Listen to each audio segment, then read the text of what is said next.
This is Ernest Hemingway. The fifth column was written in the fall and early winter of 1937.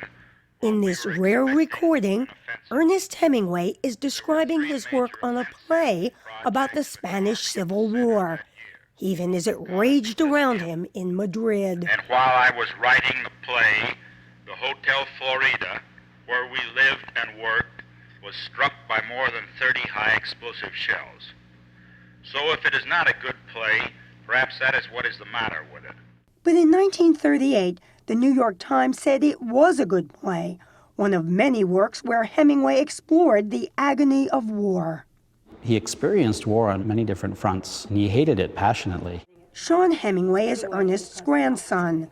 Though born after his grandfather's death, Sean is steeped in family history. I bumped into Ernest Hemingway, the American novelist, who is out here after material for his next book. And says he understands why Hemingway is considered one of the most influential writers of the 20th century, with a series of landmark works that earned him the Nobel Prize for Literature.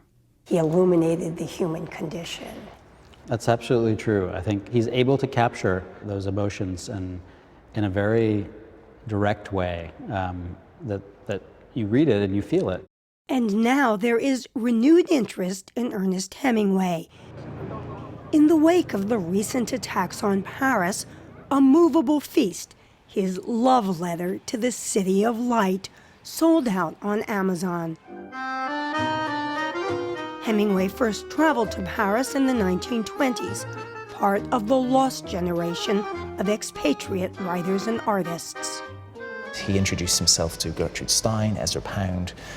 He met James Joyce. It was Stein that introduced him to artists like Picasso and Miro. Declan Kiley is curator of a new Hemingway exhibit that's been packing them in at Manhattan's Morgan Library.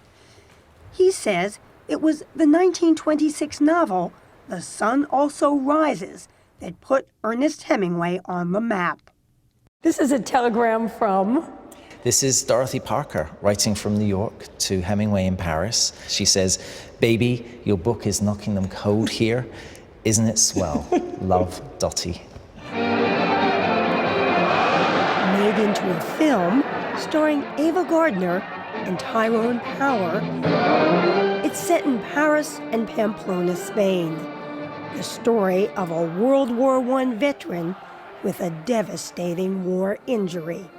What I'm about to tell you is the most shocking thing a man has ever heard. You are going to be impotent. One person who appeared not to fall in love with The Sun Also Rises was Ernest Hemingway's own mother. Yeah, I think it could be said that she actively reviled the book. She told him that every page fills me with a sick loathing. Undeterred, Hemingway developed a reputation for living it up to write it down. A lover of fine liquor, beautiful women, he was married 4 times, and great adventure. Is it true that you're 98 years old? Can you believe that? No, How I did that can't happen? believe. I can't believe it. Hemingway biographer A.E. Hotchner shared many of those adventures. She really became a father figure to me. The two men met in 1948. At that point, the things that he had been interested in, shooting big game, bullfighting, they were all very manly sports. But that wasn't Ernest. I mean, Ernest was not a braggadocio, bullfighting guy. Neither was Hotchner. Which one are you? Where are I'm you? this guy in the middle. But Hemingway somehow convinced him to get into a bull ring in Spain. Yes, with real bulls. And this is the suit. And that's the suit. Even buying him this matador suit. He said, just remember, don't lean on anything that makes the suit look bad. Why did you go along with it? I could no more back out of that than fly. I mean... You couldn't say no to Ernest Hemingway? No. Ernest was made for yes. Luckily, there were no mishaps, and Hemingway never let his fun interfere with his work. I work on a new book always. The constant rewriting, the constant searching for a better phrase, a better word. Absolutely. Hemingway was completely ruthless with himself, would throw away what other writers would probably have held on to and tried to use. In later years, Hemingway spent much of his time in Key West and Havana, often aboard his boat. His novel of a fisherman's epic struggle, The Old Man in the Sea, won a Pulitzer Prize in 1953. The Nobel came a year later. But and this is when the plunge into madness is beginning. And you can see it. in his latest book, Hotchner describes Hemingway's increasing depression and paranoia leading up to his death from a self-inflicted gunshot wound at age 61.